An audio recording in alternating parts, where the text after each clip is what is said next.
Pour une fois, j'ai vu un président plus humble qui a voulu s'adresser non pas à la France, mais aux Français pour tenter de renouer le lien qui était un peu rompu, disons-le. Et donc, de ce point de vue-là, c'est bien. Faut-il encore poursuivre dans cette voie-là? Pour le reste, sur ce que demandait le peuple, et en particulier les Gilets jaunes, euh, il a répondu sur le plan économique et sur le plan financier.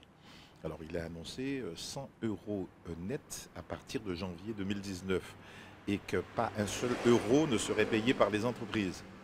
Je demande à voir.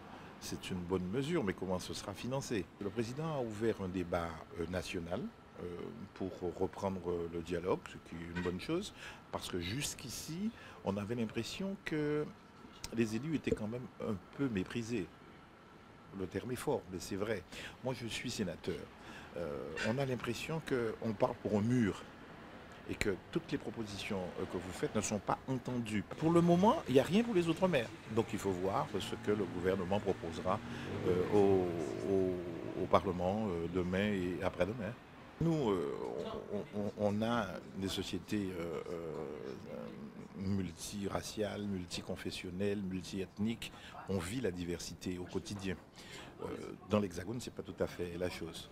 Mais l'annoncer comme ça, comme Sarkozy l'avait fait. Ça me rappelle le président Sarkozy, qui avait fait un fameux discours de Grenoble à l'époque, et qui avait même créé un ministère de l'identité nationale. Et on sait ce que ça a donné.